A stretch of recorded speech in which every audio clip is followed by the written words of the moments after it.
Build muscle, lose fat. Pick one.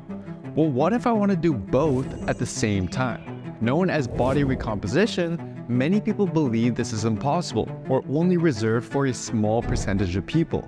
But that's not entirely true. Most people definitely can build muscle and lose fat at the same time. In fact, it happens all the time in research, and not just in beginners. This study found positive body recomposition in pro football players already squatting over 382 pounds and benching over 289 pounds. And even some women at extreme levels of leanness preparing for a bodybuilding show have been found to gain a bit of muscle during this process. So what's the secret? Well, the major problem with trying to build muscle and lose fat at the same time is there are two opposing goals. Typically, you need to be in a calorie deficit to lose fat. But because muscle building is such an energy demanding process, this usually prevents you from building muscle. However, the energy your muscles need to grow doesn't just have to come from your diet. With the right nutrition and training plan, you can actually signal your body to use its existing fat stores as energy towards building muscle, and as a result, build muscle and lose fat simultaneously. So how do we do it? Well, there's 3 steps to this, starting with nutrition. Now, the most important part of your nutrition is your calorie intake. And although you want to be in a calorie deficit to stimulate fat loss, it shouldn't be as aggressive as it is during a typical dieting phase. As for what that sweet spot is, let's take a look at this 2021 meta-analysis. Researchers pooled together 59 fat loss studies to try to find at what point a calorie deficit becomes too low for building muscle to be possible. Here's the graph of the results. Notice how many people were able to build muscle when the deficit was small. But as soon as it surpassed a deficit of around 300 calories, muscle growth came to a halt and even began to decrease as soon as the deficit grew larger than 500 calories. Now keep in mind, this data is from subjects following standard fitness programs employed in research studies, which usually aren't the most ideal programs for building muscle. So with the optimized training plan I'll show you later on in this video, it's very possible you'll still be able to build muscle even in a 500 calorie deficit and beyond. However, based on this data, if you want to maximize your odds of being able to recomp, it's likely that a slight deficit of around 200 to 300 calories is best. And if you do want some help calculating this, you can head over to buildtwithscience.com/calculator. Okay, so we have calories figured out, but what seems to be just as important is your protein intake. You see, a calorie deficit reduces your rates of muscle protein synthesis. So less of the protein you eat will be used as a building block for building muscle. Eat too little protein, and your body will start to look for it elsewhere, such as your existing muscle mass. As for how much to eat to counteract this, let's take a look at 3 studies. Each of them had subjects eat in a calorie deficit, but assigned them to either a low or high daily protein intake of different amounts. Every single study found superior muscle growth in the high protein group, and since subjects were still in a calorie deficit, they managed to lose fat at the same time. Now, unfortunately, we don't yet have a study that compares protein intakes that are both relatively high during a calorie deficit, such as 0.8 versus 1.2 grams per pound of body weight. However, I think it's pretty safe to say that you'll be pretty much close to maximizing your growth at about 0.8 grams per pound, and if you really want to be on the safe side, bump it up to 1 gram per pound.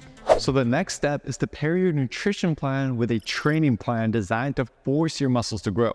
And there's a few relevant studies that can help us determine what the best approach might be. One of them is a study published just last year, where researchers took 130 subjects with at least 6 months training experience and compared the effects of having them train with heavy weights versus lighter weights while in a calorie deficit.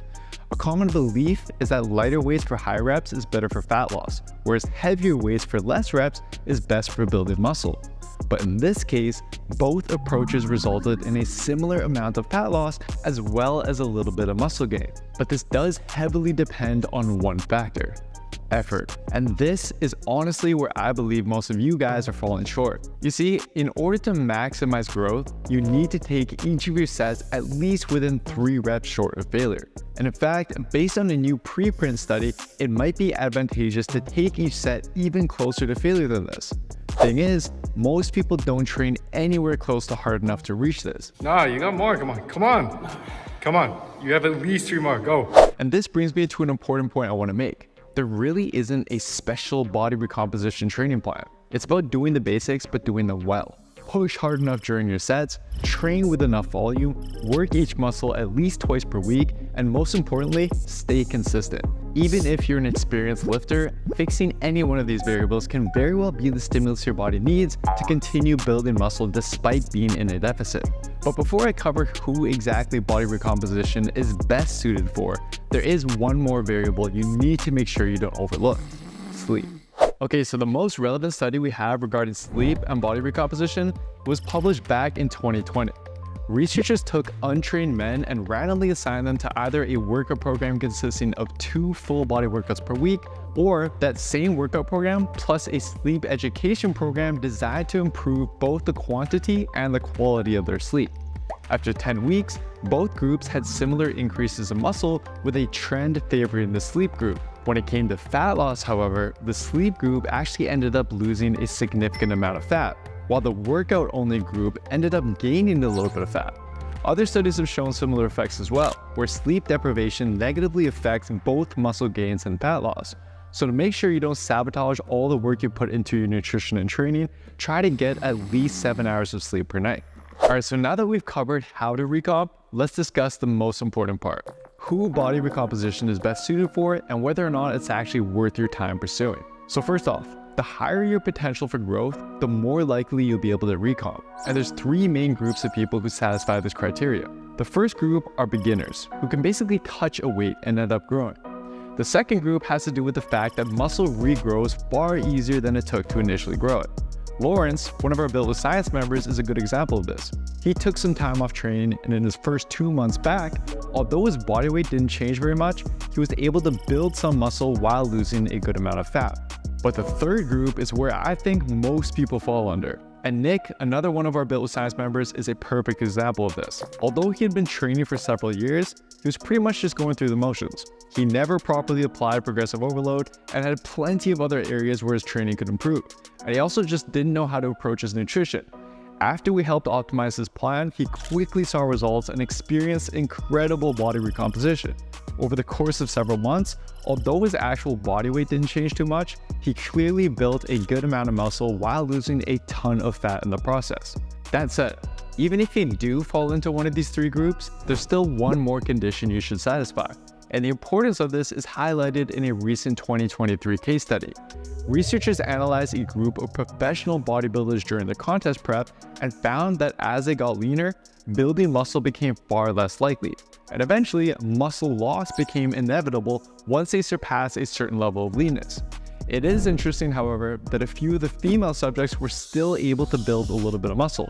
And another study has actually shown similar results. It suggests that body recomposition may be more likely to occur in females even when relatively lean, but we definitely need more research. But overall, although the exact minimum level of body fat required to recomp isn't entirely clear yet, I'd say around 15% body fat for males and at least 22% for females is a good minimum. But now it's time for the million-dollar question. Is body recomposition even worth your time? Well, first off, if you're someone who's pretty lean or has been training both hard and consistently for at least 6 months, then you're probably going to have a hard time trying to recomp. Secondly, even if you are likely to recomp, you should also consider what your main goal is right now. I know you want to do both, but what's truly more important to you right now? Building muscle or losing fat? For example, while you might end up building a little bit of muscle during a recomp, most research suggests that a surplus or lean bulk is likely superior. Whereas if your main goal is to lose fat, then a slightly more aggressive deficit would definitely lead to more fat loss, with the possibility that you'll still be able to gain a little bit of muscle. It's also likely no coincidence that no bodybuilder on the planet, at least that I'm aware of, natural or enhanced, tries to recomp their way to muscle growth. They use bulking and cutting cycles and end up looking better year after year. And perhaps just as important, we as humans like to see things go in the right direction. During a recomp, results can be slow, and your body weight doesn't really help indicate whether things are going in the right direction. So you have to rely on other metrics like small differences in progress photos, strength in the gym, how your clothes are fitting, and tracking your waist circumference over time. Without proper guidance, this can be a lot more difficult to navigate than a traditional bulk or cut, where the scale and quicker body changes can lead the way. That said, I do think for some people it is worth a shot. And at the very least, it's helpful to be mindful of when dieting in the event that your weight is stuck and you think you're not making progress, but you're really just building muscle and losing fat simultaneously. And as a recap, here's who it's best suited for, here's how to execute it, and here's what to expect and how long it typically lasts.